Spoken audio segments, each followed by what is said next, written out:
A gente vê o tempo todo, né, em propagandas, em campanhas na rua, aquelas frases de efeito super inteligentes.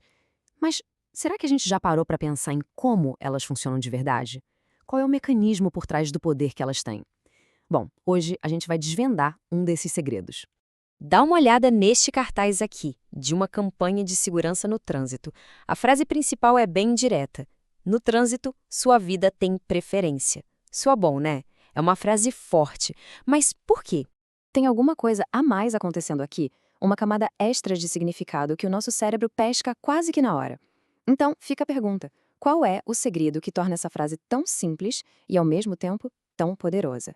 Vamos analisar isso de perto para descobrir o truque linguístico que faz toda a diferença. E o mais interessante é que está tudo escondido em uma única palavra. E aqui tá a mágica. A palavra é preferência. Pensa só. No contexto do trânsito, ter a preferência significa ter a prioridade de passagem, o direito de primeiro. Simples. Mas, ao mesmo tempo, a frase está dizendo que a nossa vida deve ser a maior prioridade de todas, o nosso bem mais valioso. É um jogo de palavras brilhante. Esse fenômeno de uma única palavra ter vários significados que se relacionam tem um nome. Vamos conhecer agora o conceito-chave por trás dessa estratégia toda. O nome disso é polissemia.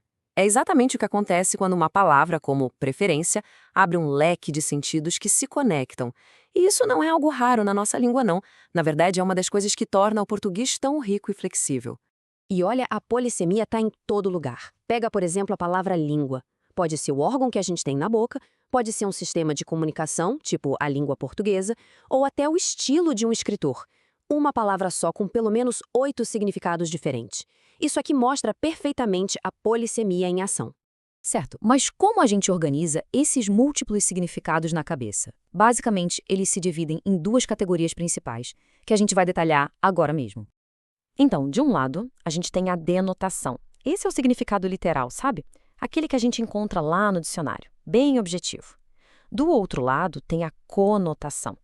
E aqui a coisa fica mais interessante, porque a conotação carrega os sentidos figurados, as associações culturais, as emoções.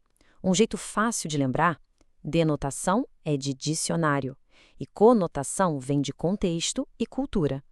Ajuda, né? Vamos ver um exemplo bem prático. A palavra capotar. O sentido denotativo, o literal, é um carro virar num acidente, certo? Mas, no sentido conotativo, quando alguém fala, nossa, eu cheguei em casa e capotei, quer dizer que a pessoa dormiu na hora, de tão cansada.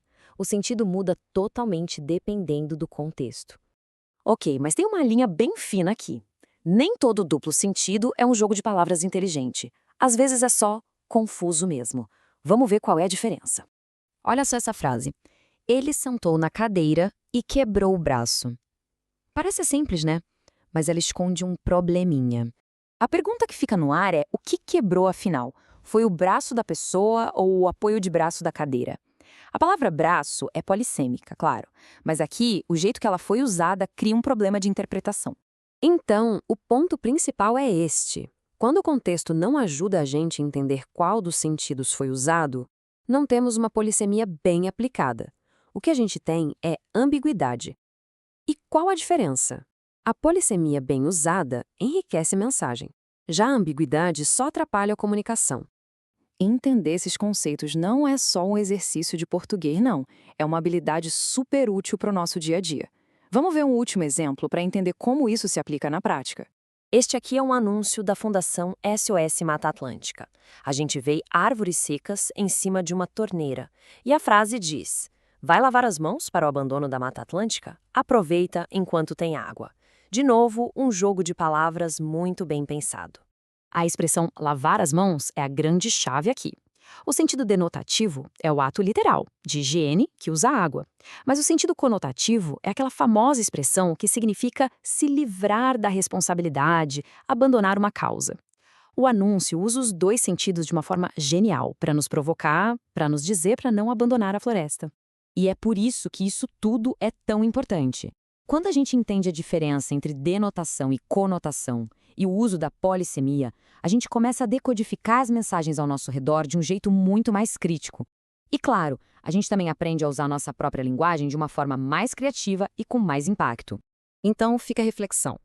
Agora que esse segredo foi revelado, quais anúncios, manchetes ou até conversas do dia a dia vão passar a ser vistos com outros olhos? As palavras estão cheias de camadas de significado.